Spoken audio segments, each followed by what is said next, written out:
Hey there, Mama. Welcome back to the podcast. I'm Jessica, your go-to for no BS mindfulness tips and emotional regulation strategies. Today's episode is super important for all you working moms out there who are headed back to work after maternity leave and dealing with the daycare transition. This process can stir up all kinds of emotions, both for you and your little one. And there are a few things that no one really talks about when it comes to that. So let's get real about it today. I've been there, and I know how rough it can be. When my own little one started daycare, I felt every emotion under the sun, mostly guilt and anxiety. But I also learned some really helpful tips along the way to make this transition a little smoother. And that's what I'm sharing with you today. So grab a cup of coffee, take a deep breath, and let's dive in. All right. First off, let's talk about the emotional roller coaster that nobody prepares you for. As you know, we hear about the logistics of daycare, like packing lunches and drop-off times, but no one really talks about that gut-wrenching guilt of leaving your baby behind. It hits hard, right? And then there's the anxiety of whether or not they'll be okay without you. On top of that, maybe you're worried about being judged. Like, am I a bad mom for going back to work? Am I a bad mom for leaving my kid with a quote unquote stranger? But here's the thing. These feelings are totally normal and you're not alone. But they can feel overwhelming if we don't know how to handle them. So here's your first tip. Give yourself permission to name those emotions. For real, say it out loud. I feel anxious, or say, I feel guilty. I'm not going to bore you with all the numbers, but studies have shown that just naming our emotions can help reduce the intensity. It's part of mindfulness and it helps take away some of that power. When you're feeling overwhelmed, try this. Take a deep breath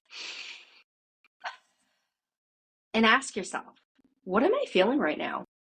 Then name it. It could be sadness, fear, guilt, whatever comes up.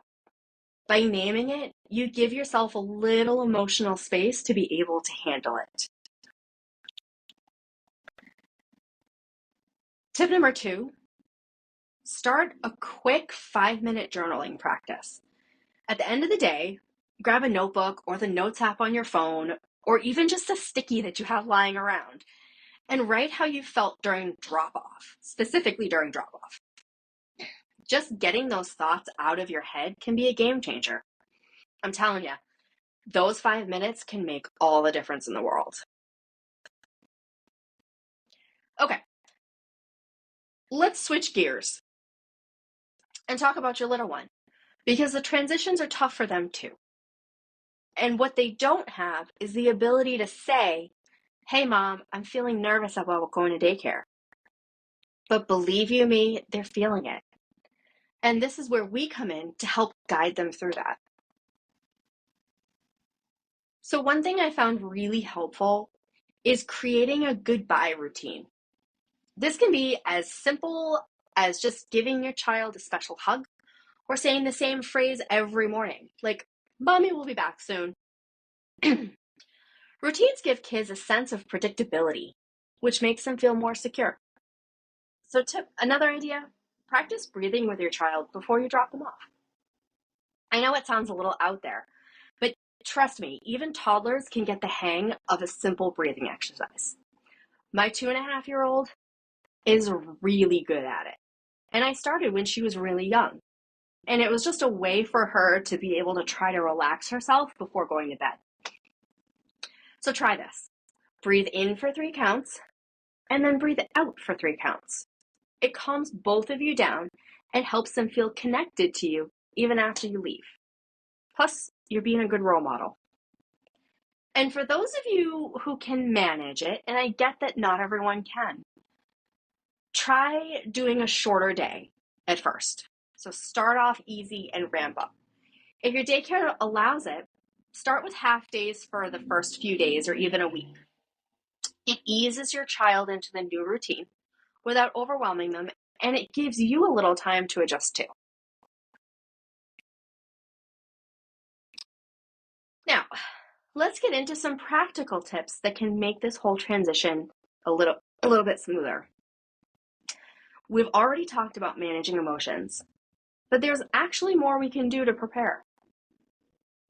One thing that really helps is, if possible, visit the daycare with your child before their first official day. Give them a chance to go in, look around, point out all the fun things they're going to do, and have them meet the caregivers together. This way, your child will feel more comfortable and familiar when it's time for the real deal.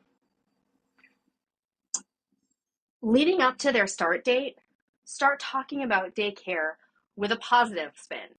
Say stuff like, oh, you're going to play with new toys, make new friends. Kids pick up on our emotions. They're like little sponges. So keeping them upbeat will help them feel more excited than anxious. And this is something I do with my daughter when she's kind of having a tough time wanting to go to daycare. She's been going for a little while, but there are days when she doesn't want to go. So in the car, I say, oh, you're going to have so much fun. You're going to be so busy. Mama's going to be busy at work. And then I'm going to come pick you up and we'll hang out together.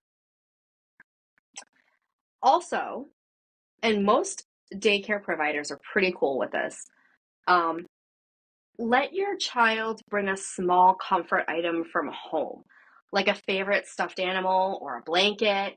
Something familiar can be a really big comfort during those first few days or weeks. My daughter does this. She brings a stuffy with her.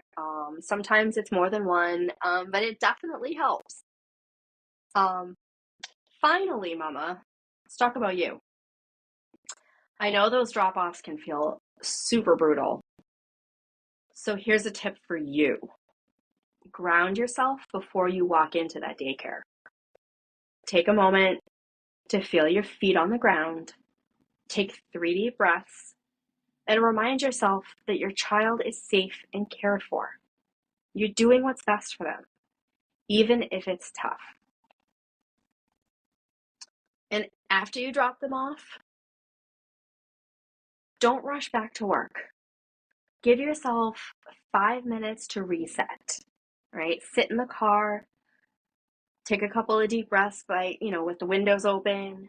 If you have time, grab yourself a coffee on the way to work. Whatever you need to just refocus and recenter yourself. That little bit of time will help you regulate your emotions and get back to your day feeling more centered. So to wrap it all up, here are a few key takeaways. First of all, name those emotions. Don't be afraid to feel them. All of the emotions that you feel dropping your kids off for the first time at daycare are all valid emotions. Help your child with their emotions by creating routines and practicing breathing together. Prepare for the transition by visiting the daycare, keeping things positive and light, and using comfort items. And last but most definitely not least, take care of you. Ground yourself before drop-offs and give yourself a few minutes of me time afterwards. Remember, this transition's hard, but it's also temporary. You're doing a great job, and both you and your child will get through it. Thanks for listening. If you enjoyed today's episode, make sure you subscribe and share it with other moms who could use some support. And don't forget to grab your free copy of my Mommy Survival Toolkit, filled with more emotional regulation strategies for moms like you. See you next time, and always remember, keep doing your best and let go of the rest.